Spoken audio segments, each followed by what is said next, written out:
Joe Douglas continues to wheel and deal. He has made his second trade this week. The Jets have traded Jordan Willis to the 49ers. Jets! Welcome to Jets Talk. My name is Ryan. I'll be your pilot today. If you're new here, hit that subscribe button. If you've been here before, welcome back. I love having you here. Guys, I still have a few of the Just End the Suffering shirts if you want to get one of those. Link in the description down below. If you'd like to try and win one, I have a link to the Flick chat down below. All you have to do is vote in the poll question, and you'll be entered to win a hat, shirt, or mug from the Jets Talk store. So if you want to get into that, link in the description down below as well. But let's move on to today's video. Jordan Willis, the Jets' outside linebacker, has been traded to the San Francisco 49ers.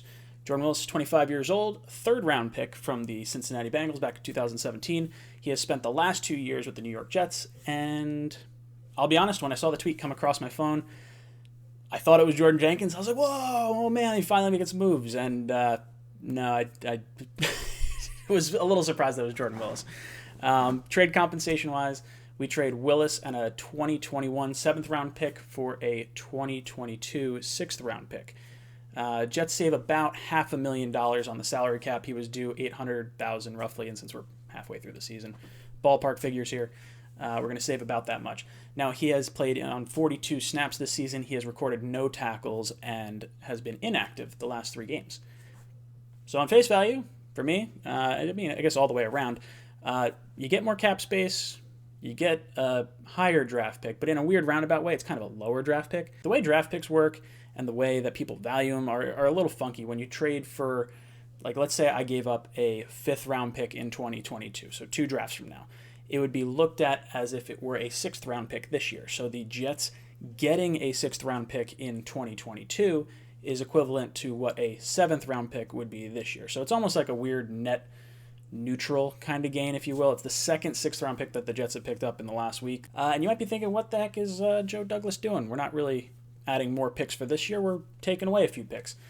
And yeah, we are. But what's very interesting to me, and I think it's a little bit sneaky of Joe Douglas, it's something that I'm very, very high on.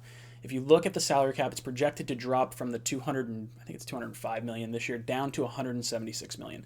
That is a big-time drop in the salary cap, and not a drop we have seen ever happen in the NFL.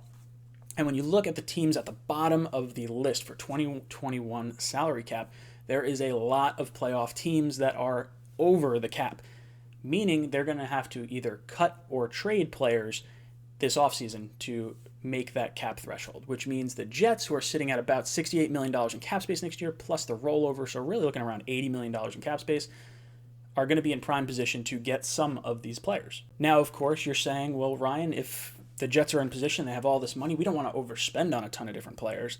Like, that's the only way the Jets are going to get free agents in here. No one's going to want to come to a bad team. That is correct. Unless, of course, you're traded. So if you are traded, the Jets, I've said this in the past, this is something I'm very high on.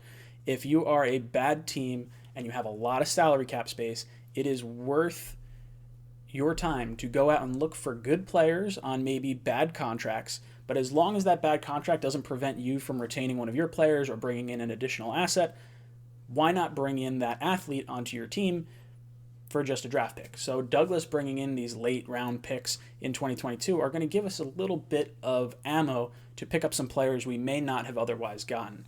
So minimal move overall for the trade in terms of Jordan Willis, but possibly higher upside. So keep that in mind as you go through everything. I'm going to make a video for our top targets that I think other teams could be looking at for the trade deadline, so keep an eye out for that.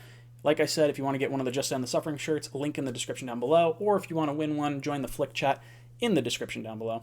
Guys, let me know what you think of everything in the comments section, and I'll see you next time. Go Jets.